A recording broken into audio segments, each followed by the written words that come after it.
So we are going to go ahead and get started with this very important webinar, How Heart Health Can Empower Your Best Life. My name is Elizabeth Aloni. I'm with Schneps Media. Schneps Media is the largest local media company in the New York metro area. We publish over 80 newspapers, magazines, websites, webinars, podcasts, and events in Manhattan, Queens, Brooklyn, the Bronx, Long Island, the East End, Westchester, and even Palm Beach, Florida. But today we are thrilled to be here with you during the American Heart Month, when we're going to focus on cardiac health. And I'm happy to bring you with two experts who are going to address heart health and estate planning. Cona Elder Law Senior Partner Melissa Negrin-Wiener and Dr. Evelina Grayver of Northwell Health are going to share important information on empowering our lives. So let me introduce our esteemed panelists. First, please welcome Dr. Grayver. Dr. Grayver is an assistant professor of cardiovascular medicine at Donald and Barbara Zucker School of Medicine at Hofstra Northwell and a full-time physician in the Northwell Health Systems Division of Cardiology. She has a broad background in general cardiology with specific training and expertise in women's heart health, preventive cardiology, and acute and chronic cardiovascular disease, including heart failure and electrophysiology. She's developed a specific focus on the unique and evolving field of women's heart health. As a director of Women's Heart Program at Northwell Health Systems Central Region and a member of the CATS Institute for Women's Health Steering Committee, she has worked to foster well-rounded and individualized cardiac care for women. She's now dedicating much of her clinical and administrative time to empowering women to take control of their heart health at every stage of life, especially during the reproductive years, thus launching the Cardio Obstetrics Program in September 2020. Dr. Grayver is currently the president of the AHA Board of Directors in Long Island and is also an honorary surgeon for the New York Police Department. Welcome, Dr. Grayver. Thank you so much. Thank you so much. Thank you. Now, please welcome Melissa Negrin-Wiener. Melissa is a senior partner at Cona Elder Law, celebrating over 20 years with the firm. Ms. Negrin-Wiener manages the government benefits and estate planning departments, concentrating her practice in asset protection, Medicaid eligibility planning and applications, estate planning, mediation, guardianships, and veterans benefits. Ms. Negrin-Wiener also directs Cona Law's Special Needs Practice Group. Ms. Negrin-Wiener's stellar career is highlighted by her involvement and leadership in organizations that advance advocacy for older adults and the special needs community. Ms. Negrin-Wiener serves on the board of directors of the Elijah Foundation, is a board member of the Developmental Disabilities Institute, and is a co-chair of the Health and Wellness Committee of the Hauppauge Industrial Association of Long Island. She serves on the Guardianship Committee of AHRC Suffolk and the Melville Chamber of Commerce Women's Empowerment Network. Ms. Negrin-Wiener is also co-chair of the Ginsburg Suffolk Attorney and Judges Council of Hadassah. Welcome, Melissa. Thanks so much for having me. Absolutely. So let's jump right in heart health, Dr. Grayver, and talking about it with our people who are here to learn so much important information. You know, we think about heart health, and we probably don't think about it enough, but at what age should we start scheduling regular checkups with a cardiologist? So that's a great question, Elizabeth. So I will tell you this much. Heart health or cardiovascular health is still the leading cause of death in the US, nationwide, right? It kills more women than breast cancer, colon cancer, lung cancer combined. And because of that, that question that you asked in reference to the timing of when to see a cardiologist is a very difficult one. Because when people think of a cardiologist, they think the fact that they have to go see a cardiologist when they have symptoms, right? They also start to think that maybe they should see them when they become sort of midlife, right? 40s, 50s. And unfortunately, that's not the case. You know, we as women know the fact that by the age of 40, 45, we should all be getting our first mammogram. We nationwide, everyone, both male and female, know the fact that at a certain age, we all need to have our first colonoscopy, right? We don't have the appropriate guidelines in reference to say the timing of the first cardiology visit.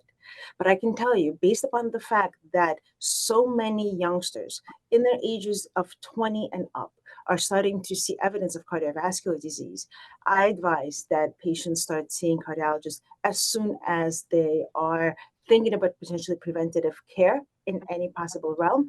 And that's usually in their 20s. Now, the one thing that I will say is that cardiovascular disease or heart disease really is preventable. 80% of it is really preventable. 20% of it is genetic. So if anyone knows that they do have a genetic predisposition for early onset cardiovascular disease, there should never be a question in anyone's mind that they should start seeing a cardiologist really as soon as possible. That's very important to know. And again, very important to understand your history and how that's Yes. going to affect your health, and discussing that with your doctor. Correct. You know, obviously for the 20% who have a genetic disposition, there's maybe one thing, but how would you say that all of us talk about lowering our health, our heart disease? Because even if we're already genetically dispositioned towards it, Right. still can do things to prevent it. So Right. what would you suggest? So I'm going to say, so you mentioned a really valid point that even though we know the fact that if for those that have that 20% of genetic predisposition, it doesn't mean that, you know what, I'm going to do whatever I want to do, right? I'm doomed because of my genetic predisposition anyways, right? It's not the case. Meaning the fact that you really can potentially help yourself out despite your genetic predisposition. How do we do that? Well, the first thing that you want to do is you want to know your numbers. And everybody always, wonders, what in the world does that mean? Knowing your numbers, meaning you want to know what your blood pressure is like, right? You want to know what your overall sugar control is like. You want to know your cholesterol numbers. And not only your total cholesterol, you want to know what your good cholesterol is, what your bad cholesterol is, what your triglycerides are like, right? Which is the fat particles in your bloodstream. So you really want to be very much in control of your own health. And by doing that is that you develop that two-way street with your physician, where you feel comfortable asking them, what are my numbers? Where should my numbers be? And then act accordingly, right? So in addition to knowing your numbers, obviously doing the right thing in regarding to staying away from smoking, staying away from tremendous amount of alcohol, staying as active as possible, right? Patients always ask me, what's enough of exercise and what's too much and what's too little. The American Heart Association, and I am proud to be the president of our local chapter here. The American Heart Association recommends at least 30 minutes of moderate cardiovascular exercise at least 5 days out of the week. So a total of 150 minutes per week. And the way they divide it is 30 minutes for 5 days.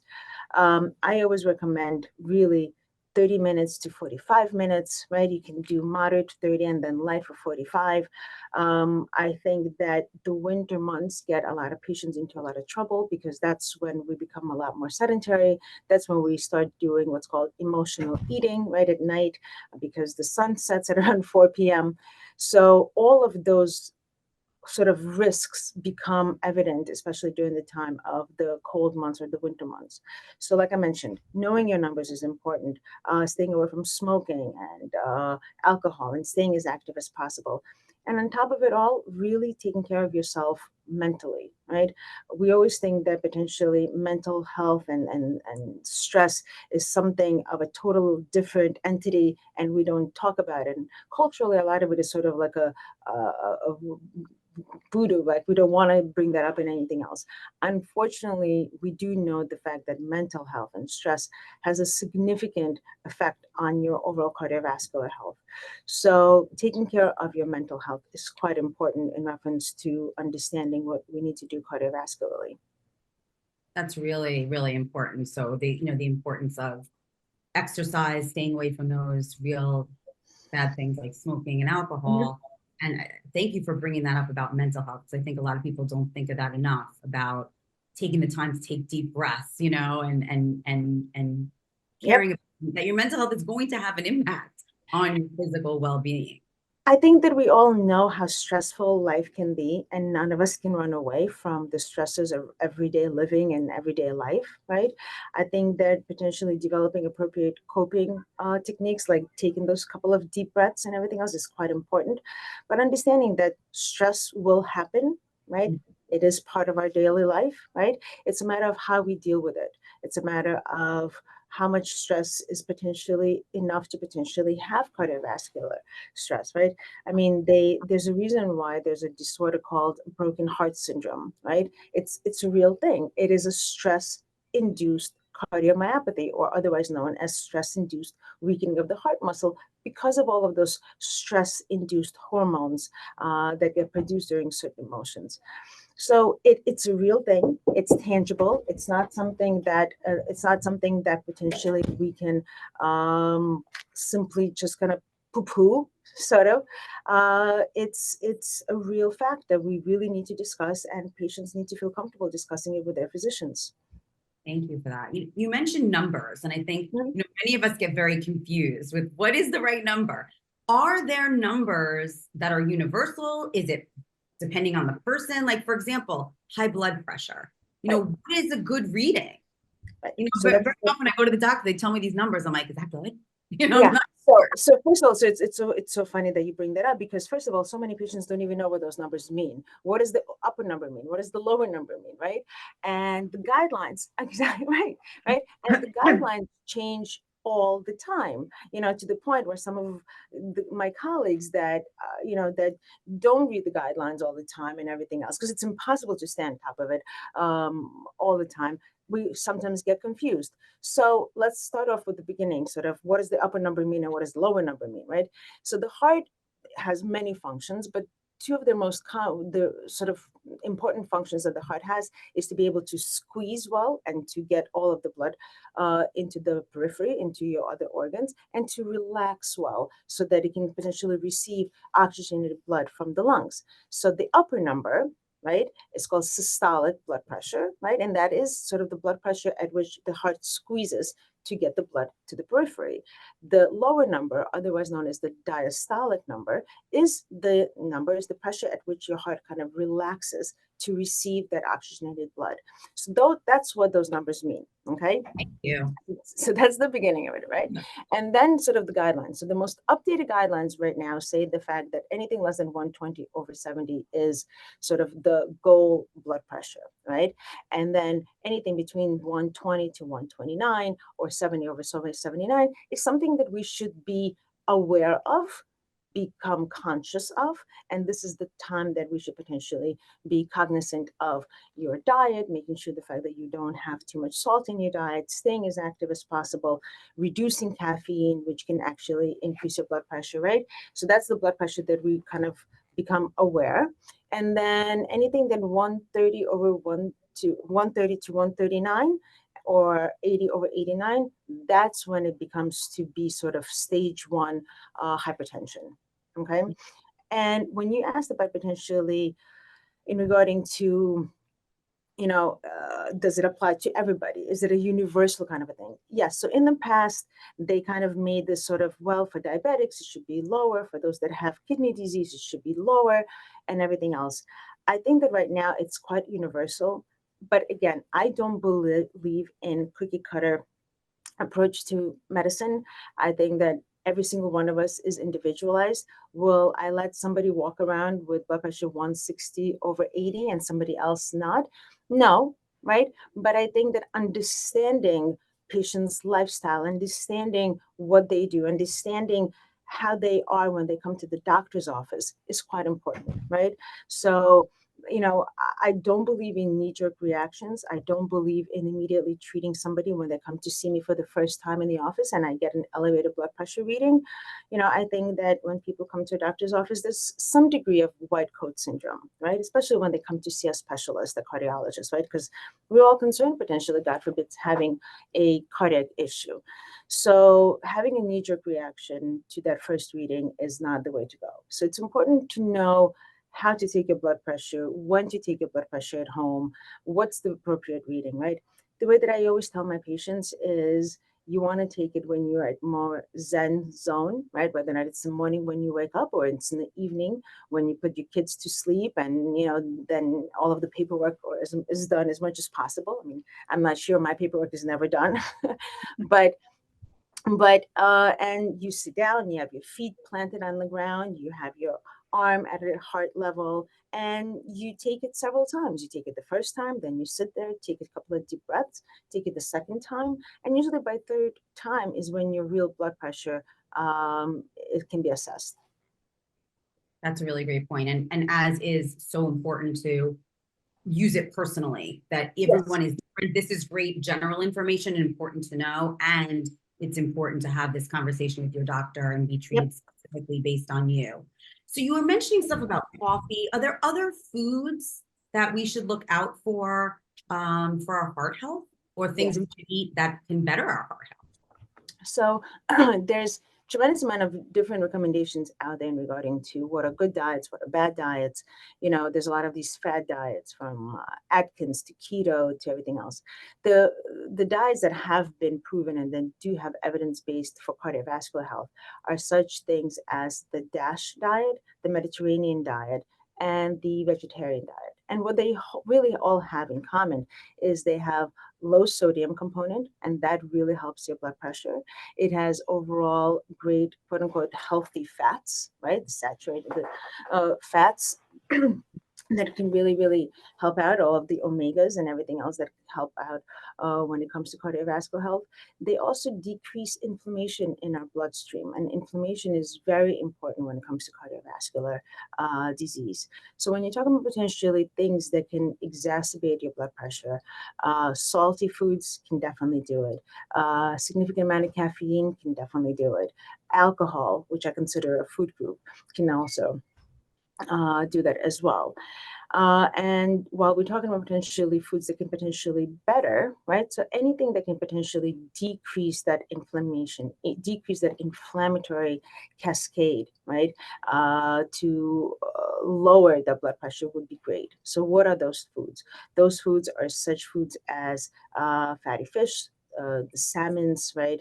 The sardines, which I know that a lot of people don't like to potentially eat, but they are incredibly, incredibly heart healthy, right? We talk about potentially the fruits and the veggies, but not all fruit and veggies are all created equal, right? So the fruit that actually have been proven to potentially decrease that inflammation and decrease blood pressure are berries. We're talking about raspberries, blueberries, blackberries. So any type of berry can really lower your inflammation within your vessels and thus decrease your blood pressure. And the same thing with veggies. We want a colorful plate, and we always talk about potentially as colorful as possible. The greens and the reds really do a phenomenal job in reference to potentially decreasing that inflammation and decreasing that blood pressure. Fantastic. That's really helpful.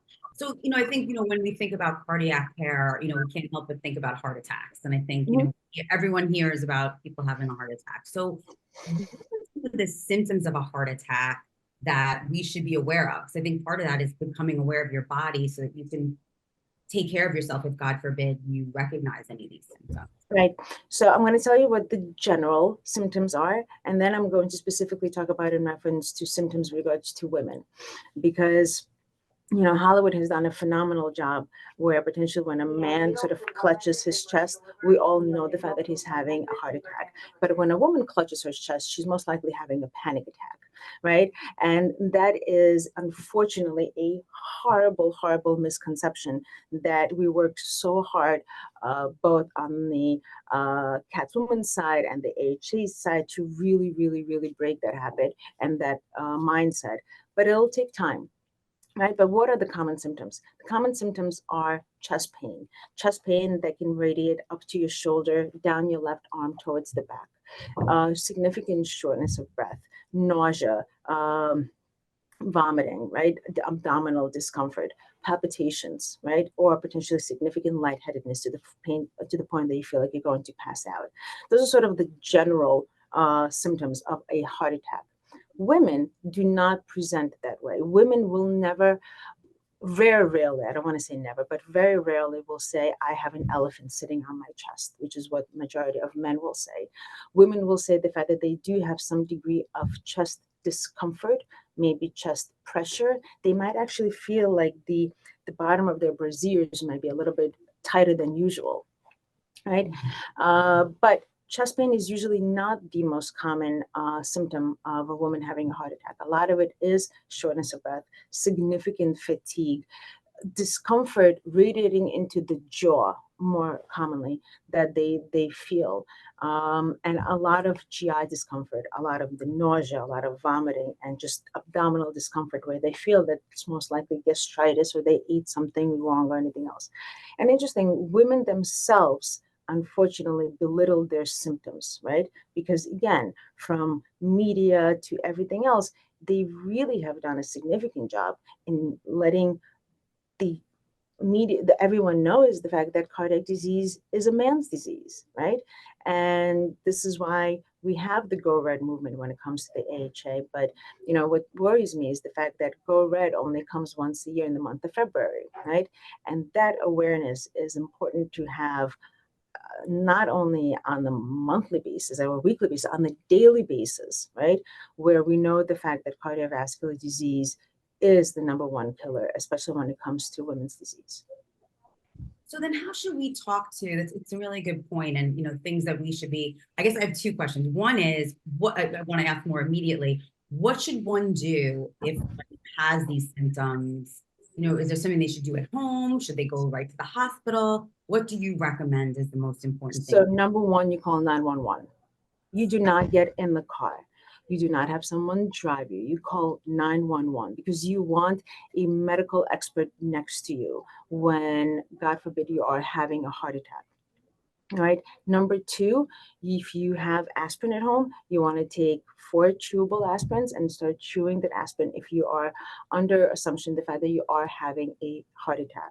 You want to open your door in case if you're home by yourself for 911 for that EMS services to be able to walk in through the door. But the most important thing is, do not dismiss your symptoms. Do not delay your care. Call 911, chew that aspirin, and get to the hospital as soon as possible. In cardiology, we tend to make things more complicated than they have to be. But in cardiology, there's one cardinal rule, and that time equals muscle. The longer you wait, the more cardiac muscle gets ruined. So do not wait. Do not dismiss your symptoms.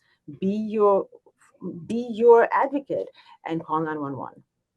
That's great advice. No one should be embarrassed to do so. No one's going to get in trouble if they go to the hospital and they don't. And prioritize, right? And prioritize yourself, because I've had women where they knew the fact that they were having a heart attack, but they wanted to make sure the fact that the laundry was done and that the lunches were packed for tomorrow before they, and again, and women have a very interesting sort of a list of priorities, right?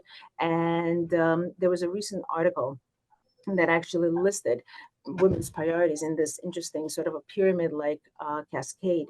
And it's children, and it's family, and it's husband, and it's pet, and then themselves, right? So they will put their pet before their own needs, right? But when it comes to cardiovascular disease, like I said, one cardinal rule: time equals muscle. It's a very important thing to remember. Thank you for that. So, what would be the one thing you could say to all the people that are here today? What is the one thing that they can do starting today to improve their cardiovascular health? What would that be? Know the symptoms of cardiovascular health. Be your advocate, understanding how important it is to stay as aware as possible and stay active. I can never stress that enough. Whether or not it's the warm months or the cold months, stay as active as possible. Find something that you enjoy doing, because if you enjoy doing it, you're not going to be doing it only part of your physical component, but that's going to be great in reference to your mental component as well. And like I said, mental health and cardiovascular health are tightly knit, and we should not be fearful about talking about that. Thank you so much. This is such valuable information. I hope that everyone takes it to heart, no pun intended, but Totally.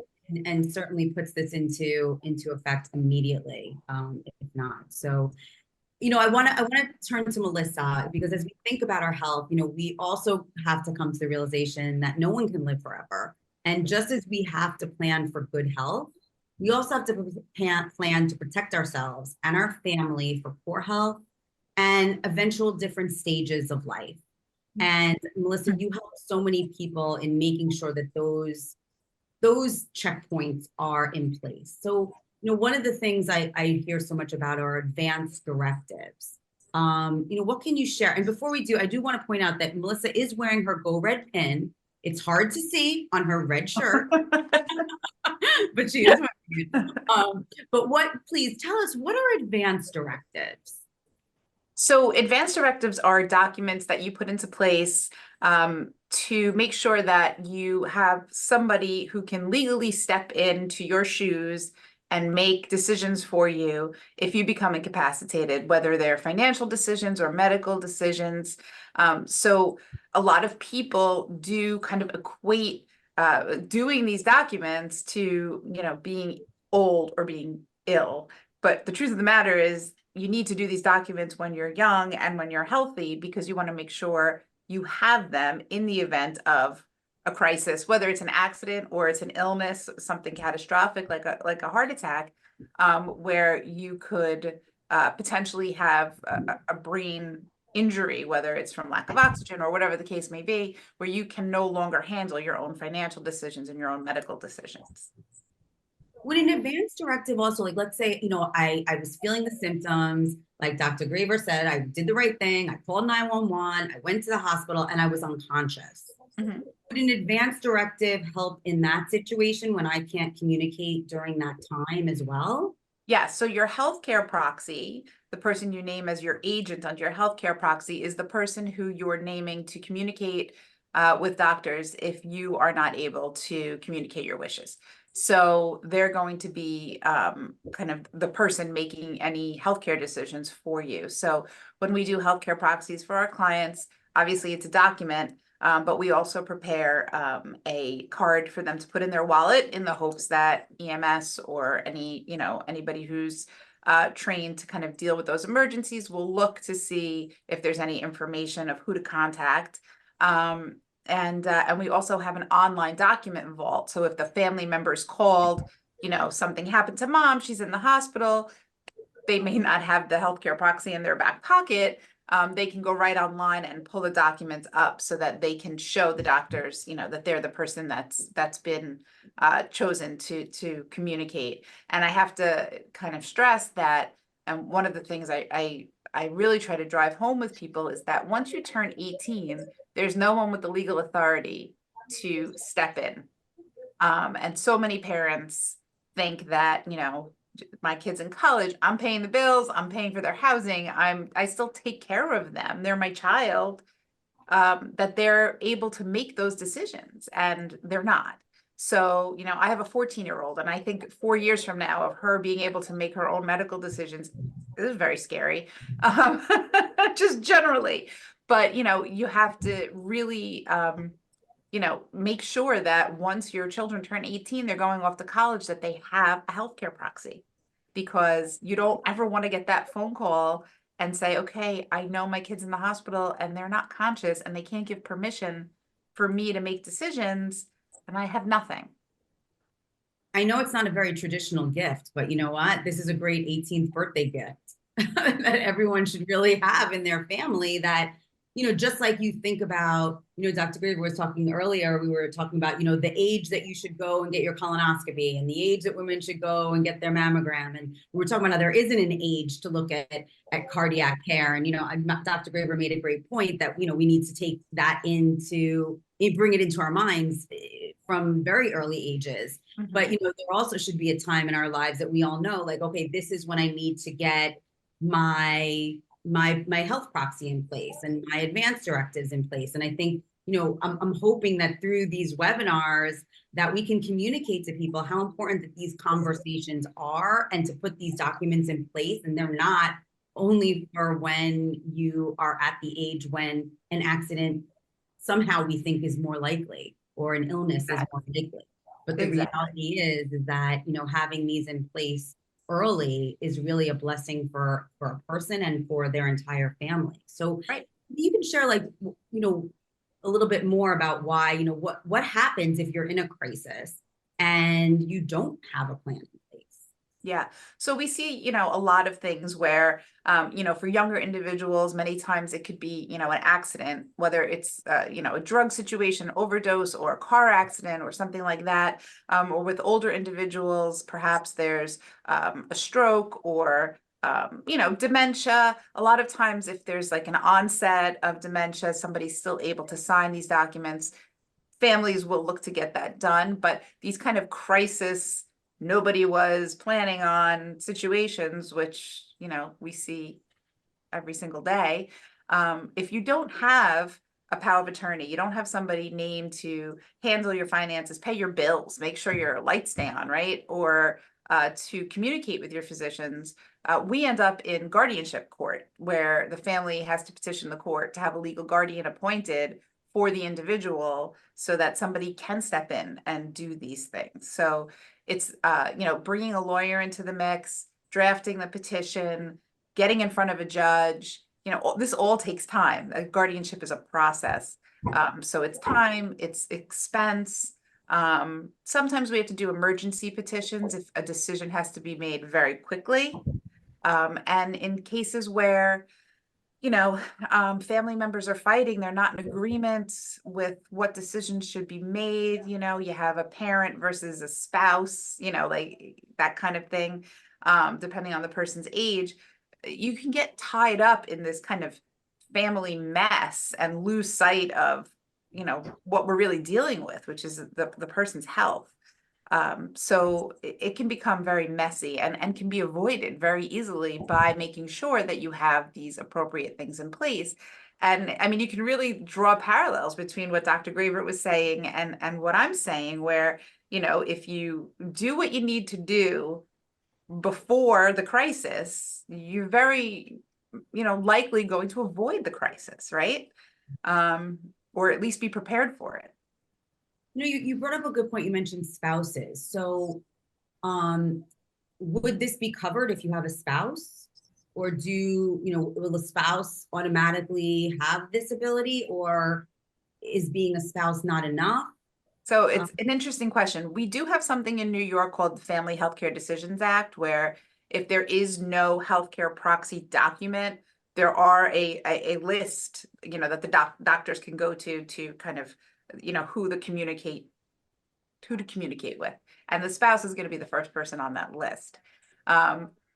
Interestingly, though, as an elder law attorney and a estate planning attorney, and I meet with a lot of families and couples, I cannot tell you how many spouses who live separately.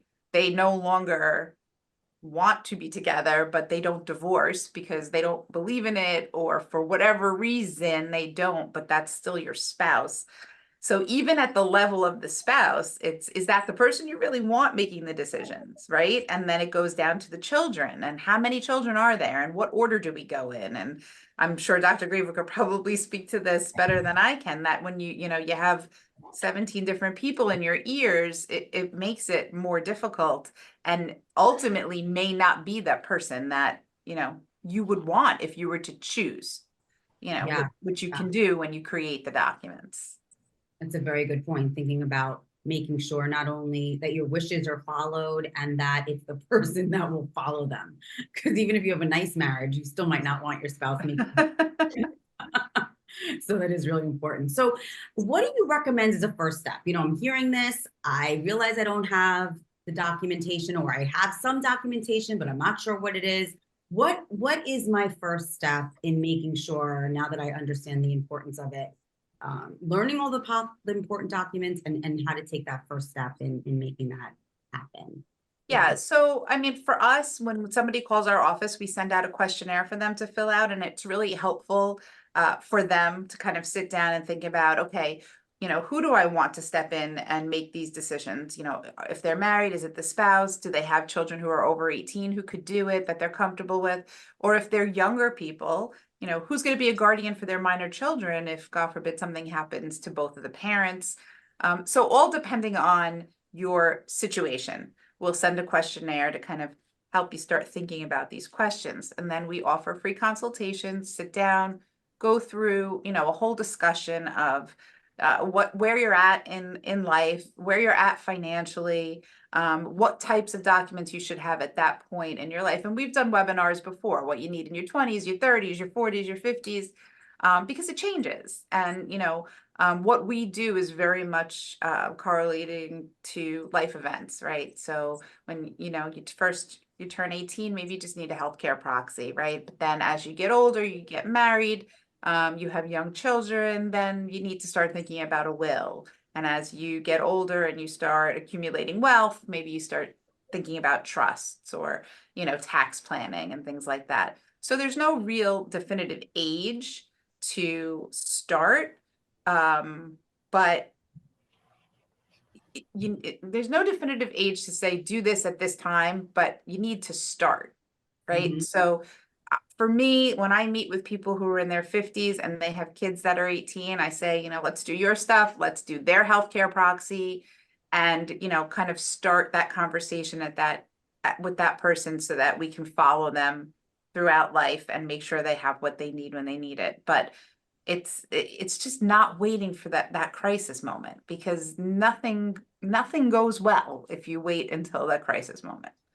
No, it's a really good point. And, you know, one of the things I've learned in our having these conversations is that you ask questions that I wouldn't have thought of. You know, it's, you know, you've seen so many scenarios, and I think, you know, Dr. Grayver, the same thing, and, you know, it can be similar when you speak to people. It's like you each, as with your expertise, have seen what can happen or how it happens, and you can, you know, really guide people so that in ways that we would never think of on our own. You know, and I think that's, you know, hugely valuable. You know, we've talked about so many different scenarios, and you know, I think that's something that people gain a lot of by having a consultation with you, and understanding that. And I'll share the website in the link as well, to be able, so people can do that. But thank you for this information, and really helping us understand the value of advanced directives, healthcare proxy, and then understanding that there are a host of different documents that can be put in place to protect ourselves and our family when it's needed. So yeah, and another really important piece of that puzzle, just as an additional kind of talking point with your family, is you don't just do these documents and stick them in a drawer. You have to have a conversation with the person that you're naming as your agent under your healthcare proxy. Let them know what you want to happen. If you were making that decision at that moment in time, what would you decide, right? So that they know what you want and what your wishes are. You know, that's really good point. It seems so obvious, but, you know, I just was like, I don't know if I told them. You know, it's just these things, these little things that we don't think about in life, but then they really can trip us up tremendously. So, you know, thank you for bringing that to the forefront. You know, we do, this has been, go ahead, Dr. Grayver, Jason. I was going to just chime in also, is that I have seen what happens. Melissa said that it would be great if we had the sort of the foresight to potentially get this all done beforehand, because what happens is that when people are in an emotional situation, when they're already in the hospital, because before actually taking over and launching the Women's Heart Program, I was the director of the cardiac intensive care unit. And in the cardiac intensive care unit is where you see a lot of these patients that come in post a heart attack, post a cardiac arrest, and they're on life support. And the question becomes, what do we do? Do we continue it? Do we not continue it? Would they want to have all of these aggressive, invasive measures to be done? And unless there's been that discussion on several occasions, actually, it's not just a one-time discussion. It's a multiple discussions that actually families need to have. People become very confused, and when emotions take over, that's when the situations become incredibly hairy, and people make emotional reactionary decisions that may not be the best for the patient, that may not be what the patient would want as well. And the way that I always sort of speak to the family is that the patient has made it easier for them by putting in place the healthcare proxy, by putting in place sort of their wishes. And it is the most important thing that a loved one can do is to be able to follow those wishes. You see it in a very right in action. So that's Yes. really valuable to share with Yeah. us. Sure. Thank you so much. So we do have some questions that I'd love to turn to our attendees, if that's okay. I think someone thought you were related to another doctor, but it's a different spelling of the name. To Michael Grayver? Yes. Yes, Michael Grayver was like my hospital father, interestingly enough. And when we did our lifeline back and everything else, there is some sort of relation because we come from a very, very similar area in the former USSR. Interestingly enough, unfortunately, Michael Grayver is no longer with us. He passed away several years ago, but I am incredibly fond of him and he trained me firsthand. So yes, very closely related. If he's here Without with the us blood right relation. now, that's beautiful that came up. Beautiful. Yeah. Well, thank you, Deborah, one of our attendees, for sharing that. So Jeannie had a question. She said, my doctor told me that I have 2 risk factors and to make an appointment with a cardiologist. Mhm. Do they check on that first visit? So it's very, very individualized. There's no cookie cutter approach. But the first thing that we usually do is we do the numbers, right? We do sort of the blood pressure numbers to understand where patients are.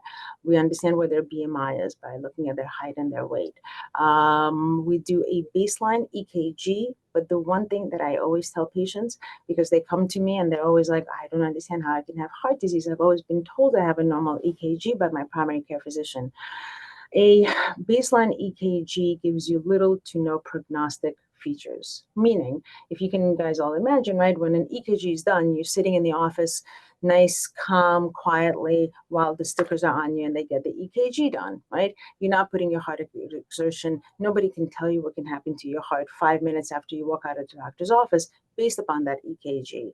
So a plain EKG does not rule out actual cardiovascular disease. That's why it's important to understand, based upon patients' risk factors, whether or not they need an echocardiogram and a stress test, whether or not they need a calcium score, whether or not they need a cardiac CT. There's so many things that go into it, right? And a lot of it depends upon your age. A lot of it depends upon your gender, right? So it's not just an easy breezy type of a question as to what they do on the first visit. It's what they should be doing it based upon your risk factors and based upon your own personal history.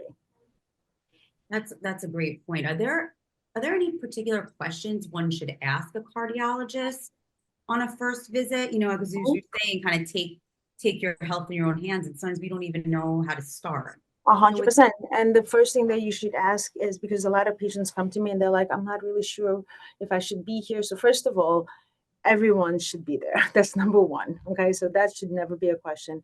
The question that should be is, what is my long-term risk of cardiovascular disease? We do, in the world of cardiology, do have some calculators. They're not exact science, right? But there are some calculators where we can potentially calculate it based upon somebody's gender and age and certain risk factors in reference to what their 10-year atherosclerotic risk would be. And a lot of it would depend upon also what they are able to achieve on the stress test. Do they have any significant EKG changes? Do they develop any symptoms? So the first question is, what is my risk of cardiovascular disease? And what can I potentially do to prevent it? Great. That's a great start. Thank you. So another question, this is from Melissa. Should you carry your healthcare proxy with you? I mean, ideally, I guess, but I don't think that many people would do that, which is why we do the cards. When we do our healthcare proxies for our clients, we do cards that they can fit in their wallet. And we have the online vault so that people can get them on their phones if they needed to. But, it does make it difficult in a crisis situation. I mean, just something like a car accident, if you're not conscious, they're going to go into your wallet to look for some information, your name, contact, somebody, something. So having that piece of information in your wallet certainly can't hurt. Mm.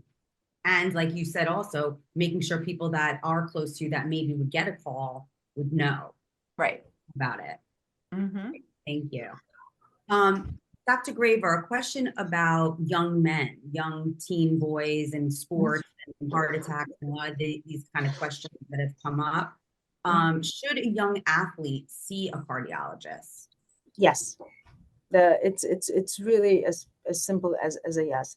I think that the European Society of Cardiology have changed in reference to, and we in the States kind of follow sort of the European Society of Cardiology athletic guidelines that depends, especially if they're on a significant, really sort of cardiovascular type of training.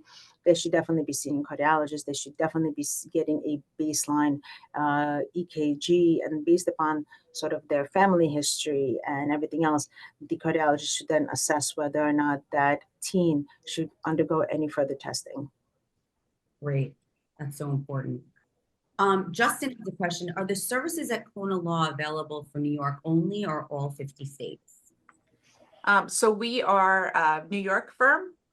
But we do have many contacts through the National Association of Elder Law Attorneys, so we can refer people to other attorneys in other states that do what we do, but we are in New York. Okay. And I did put on your website, the general phone number and your email address in the chat. And I will also, everyone will get an email tomorrow with that information as well. So you can reach out and be able to set up a consultation. And I really implore everyone, if you do not have all of your documentation in place, and even if you have it but haven't looked at it in a long time, set up a call with Cona Law. Things change in your life, and it's the last thing that you may think about changing and updating. But when push comes to shove, you want to make sure you have the papers. They are correct. They do indicate the important directives that you mean so much to you. So it's a free consultation. Take advantage of it. You're here for a reason. I always feel like we show up in places for a reason. And Dr. Grayver, same. I mean, please make an appointment with a cardiologist if you haven't. Dr. Grayver, where could people reach out if they don't know of a cardiologist? I mean, they can ask their doctor, but is there another avenue that you would recommend? So I always say the fact that it's great when doctors can communicate. So it's always great to find out from your primary care physician who's the cardiologist that they personally work with closely, because it's great for the primary care physician to always be in communication with a specialist. And if they cannot find it that way, then always be sort of aware of the major health system that's around you, right? So I'm part of Northwell. Northwell is sort of everywhere. There's 24 hospitals within the sort of the tri-state area, and there's lots of offices around. So finding out part of whatever health system and just really kind of looking online and trying to see what fits well. And always remember the fact that, a patient-physician relationship, it's like any other relationship. It has to work. You have to feel comfortable with the physician. You have to feel like you can trust them, and that you actually respect their feedback and can actually work as a two-way relationship. Fantastic. So we have, everyone has an assignment, 2 phone calls, Cona Law and your physician, so you can get a referral to a cardiologist. Yep. This is your sign. If you were looking for a sign, your sign. But thank you so much, Melissa. So wonderful to see you again and be a part of educating everyone on the importance of all of these documents. And Dr. Grayver, thank you so much for sharing the importance at the end of this month, where we focus on heart care, where we realize that it's not just 1 month, but it really is our one heart in our one life, and we need to take care of it. So thank you so much for that. And thank you everyone for joining us and being with us. Again, this was recorded. We will share the recording with you as well as contact information. So you'll have all of that, but we do appreciate your being here. And I do hope that you see this as a wonderful sign to make some great steps in your life. And I wish you all to be safe, be healthy, and we'll look forward to seeing you on a future webinar. Have a great day, everyone. Bye-bye. Bye-bye. Thank you. Bye. Thank you so much.